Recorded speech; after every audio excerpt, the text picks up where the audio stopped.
My brother Tyler stabbed my baby shower cake 47 times, screaming, "You ruined my life." Then he lunged at my 8-month pregnant wife's stomach with the knife. I didn't grab him or the weapon.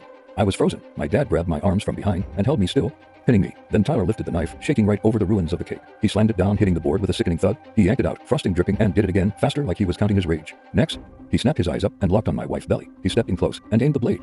Then my best friend Marcus slammed into him, knocking him back. The knife clattered across the floor. 50 guests went silent, phones up, filming like it was a crime show. My mother-in-law started crying in the corner. Tyler dropped to the carpet sobbing, but he kept peeking up at me like he'd won a prize.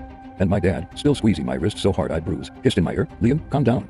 You're making a scene." My wife, Sarah, finally moved, but not toward me. She crouched beside Tyler and rubbed his back, weirdly calm. "It's okay. Breathe," she said to the man who just tried to end our child. I stood there shaking, looking at Sarah. I said, "He just tried to stab our kid." She didn't even look at me. "He wasn't going to hurt us, Liam," she replied. Marcus saw the look in my eyes, grabbed me, and drove me to his place. I kept checking my phone, waiting for Sarah to ask if I was okay. Instead, I got, "Don't come home tonight. Tyler needs space, and you're too escalated." Then my dad texted that he and Tyler were at my house supporting him. Tyler still had a spare key, and suddenly, that felt terrifying. When I called my dad, he sounded disgusted with me. "Your brother told me everything," he said, and Sarah confirmed it. "Confirmed what?" I asked. He said Tyler had been in love with Sarah since college, and I knew it and took her anyway. I felt like I got shoved off a cliff. Sarah and I met at a party. Tyler didn't introduce us, and he never warned me off. But my dad started listing a whole made-up history where I'd stolen Tyler's girlfriend, his job leads, and his life. That night, an unknown number sent me screenshots of my messages to Sarah. In them, I called Tyler pathetic and said I married her just to spite him. The app colors were off, but the words were poison. Tyler texted right after, "Now everyone knows who you are." The next morning, Marcus and I drove to my house while a locksmith was en route. My dad's car was in the driveway. I walked in and heard them in my kitchen. Tyler was saying, "It's my house, too." "It should be," my dad answered, "once the baby comes.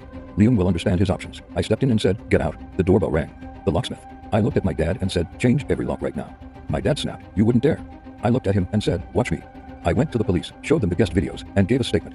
I told them my own father held me back while my brother aimed a knife at my unborn child. The officer called it assault and pushed for a restraining order. Marcus dug around and found Tyler had been fired months ago and was broke. Then, he found a forum post from Tyler asking how to forge someone's handwriting. The old journals my dad claimed to find were all fakes. Sarah came to the apartment looking wrecked. I showed her the metadata on the fake screenshots and the proof of Tyler's fraud. She went pale and whispered, "Oh my God, I chose them over you." I didn't scream. I just said, "Back me up while I press charges, or stay with them." The police charged Tyler. My dad stopped speaking to me, acting like I was the villain for tearing the family apart. 2.5 weeks later, Sarah went into labor. We had a healthy baby girl. My brother wasn't there. My father wasn't there. I slept fine anyway. A week after birth, Tyler mailed a letter confessing everything: the fake texts, the forged notes. He was checking into treatment. My dad sent flowers with a card that only said, "Congratulations." No apology. I gave the flowers to the nurse's station and trashed the card. Now my house has new locks and my life has new rules. Tyler will never have a key again. And if Sarah ever forgets whose side she's on, she'll be on the outside, too.